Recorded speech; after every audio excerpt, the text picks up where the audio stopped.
E viu Deus tudo quanto fizera, e eis que era muito bom. Houve tarde de manhã, o sexto dia.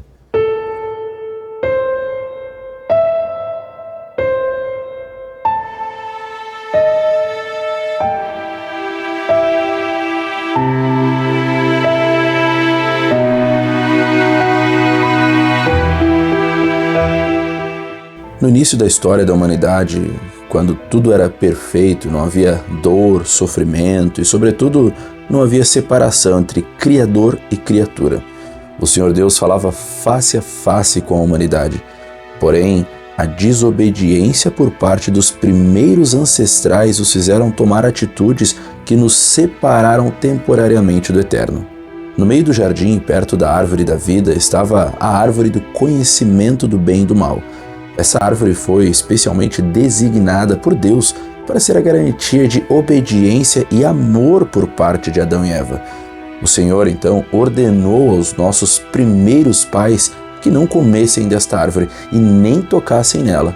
Disse que podiam comer livremente de todas as árvores do jardim, exceto dela, pois se dela comessem, certamente morreriam.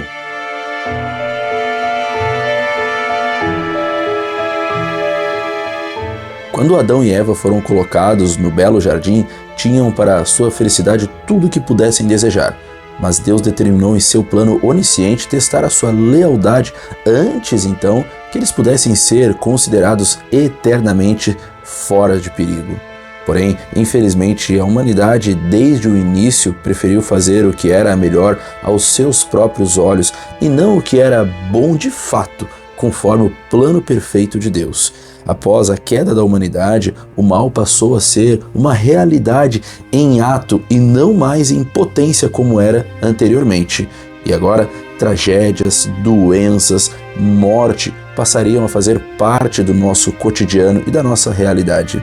Mas a pior consequência foi a separação temporária do Criador. Esse é o primeiro episódio sobre essa temática que tem por objetivo demonstrar que Ellen G. White tem o espírito de profecia.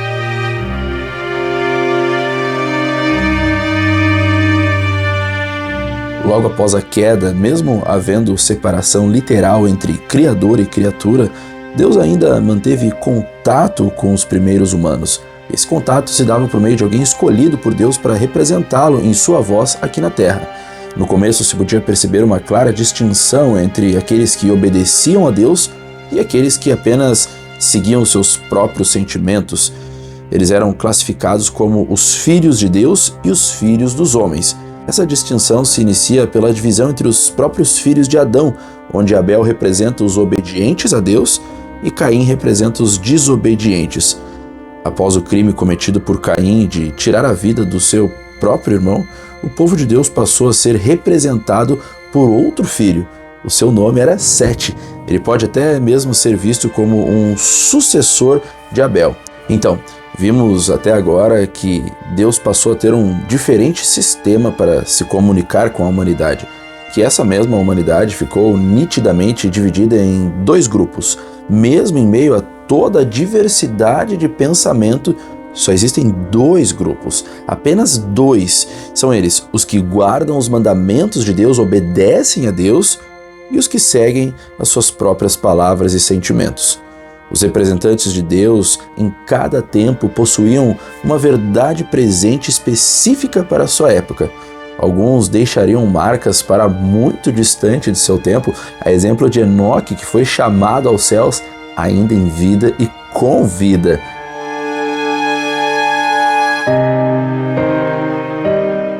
Ser chamado por Deus sempre foi e sempre será uma grande honra, mas também um grande desafio.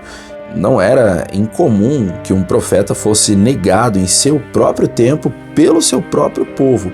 Veja essa passagem bíblica comigo.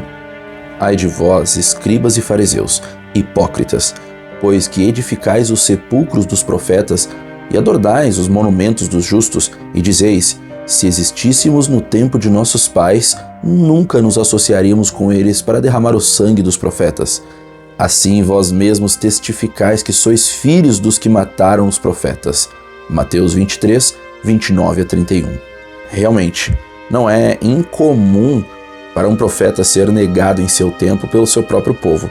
Noé teve uma verdade presente muito importante de salvação, porém o povo o negou, assim também como também negou o testemunho de Deus que fora dito através de Noé, que era o profeta da época. Veja que interessante o que Jesus disse na seguinte passagem: "E como foi dito nos dias de Noé, assim será também a vinda do Filho do Homem." Mateus 24:37. Se o próprio Jesus comparou a sua volta com o período do dilúvio, sendo que no dilúvio houve uma nítida manifestação do Espírito Santo de Deus, o espírito de profecia, não seria razoável pensar que o mesmo aconteceria no tempo do fim, prestes à volta do Senhor?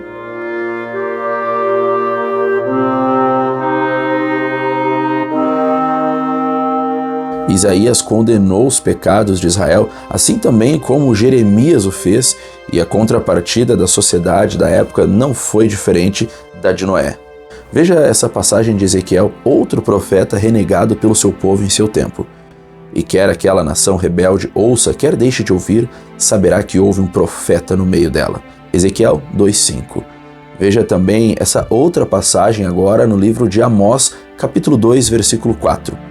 "Assim diz o Senhor, por 3 transgressões de Judá, e por 4 não retirarei o castigo, porque rejeitaram a lei do Senhor e não guardaram os seus mandamentos, antes se deixaram enganar por suas próprias mentiras, após as quais andaram seus pais." Como você pode ver, a instrução de Deus não parece agradar aos instintos humanos após a queda da humanidade. Quase sempre quando Deus chama alguém para instruir o seu povo, o mesmo não se submete à vontade divina. A mensagem de um profeta é a própria mensagem de Deus. Veja essa outra passagem onde o apóstolo João se depara com um anjo em sua visão celestial. "E eu lancei-me aos seus pés para o adorar. Mas ele disse, não faças tal, sou conservo teu e de teus irmãos que têm o testemunho de Jesus. Adora a Deus, porque o testemunho de Jesus é o espírito de profecia." Apocalipse 19:10. Podemos claramente perceber que o espírito de profecia, ou seja, a mensagem dos profetas, é o próprio testemunho de Deus. O povo não pode escolher profeta, assim como não pode ou não se pode decidir o que Deus irá ou não falar. A passagem a seguir denota a importância da manifestação divina em relação à humanidade. Veja comigo: "Não havendo profecia, o povo se corrompe, mas o que guarda a lei, esse é bem-aventurado." Provérbios 28:19. Desde os tempos antigos, Deus escolheu profetas para falar em seu nome e agir como seus mensageiros. Desde Abraão, considerado o pai da nação israelita, até as figuras proeminentes como Moisés, Samuel, Elias, Eliseu, Isaías, Jeremias, Ezequiel, Daniel, entre outros e muitos outros profetas, o povo de Israel estava constantemente em contato com aqueles que transmitiam a vontade de Deus. Esse padrão de profecia contínua não apenas ilustra o compromisso de Deus com a sua nação escolhida ou seu povo contemporâneo escolhido, mas também destaca a necessidade contínua de orientação e correção. Os profetas serviram como voz de Deus, muitas vezes enfrentando resistência, rejeição e até mesmo perseguição por parte do seu próprio povo, a quem foram enviados para ajudar. Portanto, a constante presença de profetas na história de Israel ressalta a natureza amorosa e persistente de Deus em direcionar o seu povo. Isso também destaca a importância de estar atento à voz de Deus, de responder de maneira apropriada à sua orientação, bem como reconhecer o papel vital que os profetas sempre desempenharam na preservação da fé e na relação entre Deus e a humanidade.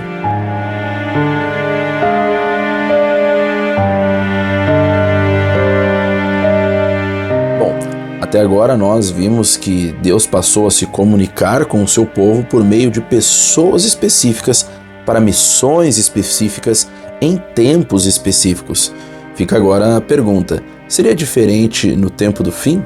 Obviamente que não, e você pode ver isso por meio da lógica. No último vídeo postado aqui no canal, nós falamos sobre exatamente esse contexto, o movimento profético ocorrido no século XIX, onde o estudo do livro de Daniel e Apocalipse foi realizado como nunca antes na história, cumprindo a profecia de Daniel 12:4 e Apocalipse 10. falamos justamente sobre o povo de Apocalipse 12 e 17, Apocalipse 10 também, que o povo remanescente de Deus no tempo do fim teria a incumbência de pregar a última mensagem profética antes da volta de Jesus. Ou seja, o livrinho aberto apresentado em Apocalipse 10 é o próprio livro de Daniel. A mensagem doce e amarga é a profecia da pregação e compreensão das 2.300 tardes e manhãs, que foi doce de pregar e amarga de compreender, inicialmente confundida com a volta de Jesus, mas biblicamente demonstrada, sendo como a entrada do sumo sacerdote no lugar santíssimo do santuário celestial, o mesmo santuário visto por João na sua visão no livro de Apocalipse, que no caso trata-se de Jesus. É importante deixar claro que esse erro ao interpretar o evento profético já estava predito, ou seja, também era uma profecia que se cumpriu. O século XIX seguiu à risca o que estava escrito em Apocalipse 10. E para encerrar o capítulo 10, vimos que ao final do próprio capítulo existe uma mensagem de que ainda era necessário que esse povo continuasse pregando. Lembrando que esse é o povo de Apocalipse 12, 17. Veja comigo. E o dragão irou-se contra a mulher, e foi fazer guerra ao remanescente da sua semente, os que guardam os mandamentos de Deus e têm o testemunho de Jesus Cristo. Apocalipse 12, 17. Eles se distinguem por 3 aspectos, são eles. É um povo que guarda os mandamentos de Deus, tem o espírito de profecia, que é o testemunho de Jesus, e surge nesse contexto profético de Apocalipse 10. Eu poderia elencar mais características específicas aqui, porém eu vou deixar no link da descrição o episódio anterior para você conferir o estudo mais aprofundado. Aqui só foi feita uma recapitulação desse conteúdo.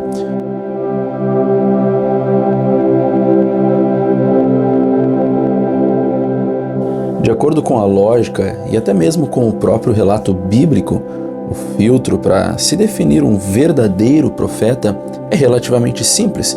Basta analisarmos o comportamento dos profetas bíblicos e compararmos com qualquer um que se intitule profeta. Veja, os profetas guardavam os mandamentos de Deus, isso é inegociável. Os profetas também nunca contrariaram as Escrituras. Eles não contrariavam as Escrituras em hipótese alguma. E as suas profecias, obviamente, se cumprem.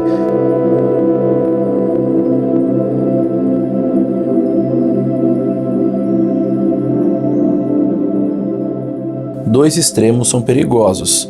O primeiro é aceitar de qualquer modo qualquer profeta e o outro é ter preconceito quanto ao dom profético quando, de fato, este é um verdadeiro profeta, como muitas vezes o povo de Israel assim o fez.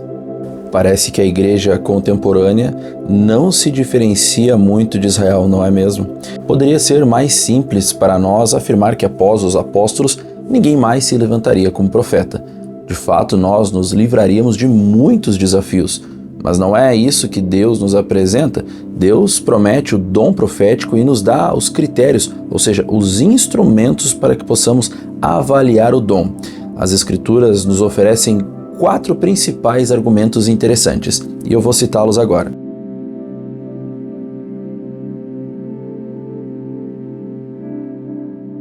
Veja a seguinte passagem. Quando disserem a vocês, consultem médiuns e espíritas que murmuram encantamentos, pois todos procuram os seus deuses e os mortos em favor dos vivos, respondam, à lei e aos mandamentos. Se eles não falarem conforme esta palavra, vocês jamais verão a luz. Isaías 8, 19 e 20. Essa é a norma básica para avaliar o profeta. Se ele não magnificar as Escrituras e não conduzir o povo, a igreja, a corrigir os seus erros e caminhos e não reprovar os pecados e não instruir pelas Escrituras, então esse suposto profeta não é um verdadeiro profeta. Outro item tão importante é o cumprimento de profecia. Veja comigo Jeremias 28, a partir do versículo 9. O profeta que profetizar de paz, quando se cumprir a palavra desse profeta, será conhecido como aquele a quem o Senhor, na verdade, o enviou. Jeremias 28, 9. Geralmente a obra do profeta se divide entre porções que ensinam e porções que predizem. As profecias devem ser confirmadas em seu determinado cumprimento. Verdade também é que devemos tomar em conta o fenômeno da profecia condicional. Veja, por exemplo, o livro de Jonas como uma prova de profecia condicional, onde o mesmo profeta profetizou a destruição da cidade e a profecia não se cumpriu, pois nesse caso se tratava de uma profecia condicional.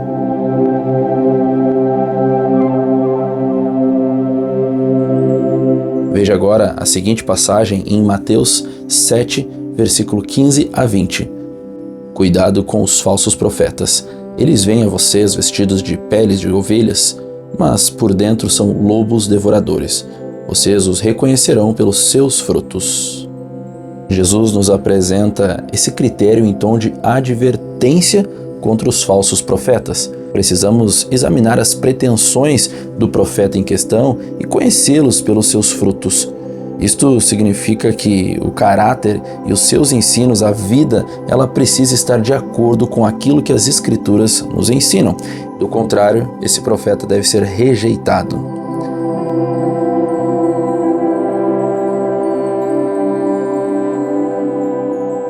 Na passagem de 1 João, no capítulo 4, diz o seguinte: Amados, não creiam em qualquer espírito, mas examinem os espíritos para ver se eles procedem de Deus, porque muitos falsos profetas têm saído pelo mundo. Vocês podem reconhecer o Espírito de Deus deste modo: todo espírito que confessa que Jesus Cristo veio em carne procede de Deus, mas todo espírito que não confessa a Jesus não procede de Deus. Esse é o espírito do anticristo acerca do qual vocês ouviram, que está vindo e agora já está no mundo. Um profeta moderno necessita exaltar a Cristo como Filho de Deus e como Senhor e Salvador totalmente capaz. Se o enfoque for outro que não Jesus, o suposto profeta deverá ser rejeitado. Ficou bem claro os pontos aqui trazidos. Basicamente, o profeta verdadeiro deve ter uma vida de testemunhos positivos, deve guardar a lei, os mandamentos de Deus, encaminhar o povo e também exortar o povo para uma verdadeira conversão. E também deve exaltar a Cristo como Deus. É válido também mencionar que profetas passam mais tempo exortando o povo a se converter do que profetizando riquezas mundanas e coisas fúteis na terra. Na verdade, essa não era uma característica do espírito de profecia. Então, nesse episódio vimos as questões básicas e históricas acerca da atuação do espírito de profecia. Já no próximo vídeo falaremos sobre a ação do Espírito Santo de profecia por meio de Ellen G. White. Vamos conhecer a história dela, como ela foi chamada para esse ministério de profecia tão grandioso, e também vamos refutar muitas acusações infundadas, falsas acusações relacionadas a Ellen White. Faremos uma clara comparação de Ellen White com os profetas bíblicos, então veremos o quão claro é perceber que o Espírito Santo de profecia atuou por meio dessa mensageira contemporânea. Ellen White é aprovada por meio de todos os filtros bíblicos para se estabelecer um verdadeiro profeta. Após compreendermos de maneira clara acerca da atuação do Espírito de profecia por meio de Ellen White, iniciaremos a parte histórica e profética da ascensão e organização da Igreja Adventista do Sétimo Dia, bem como a sua pregação. Se esse vídeo acrescentou algo a você, compartilhe para que mais pessoas tenham acesso a essa verdade. Que Deus abençoe a sua família e você.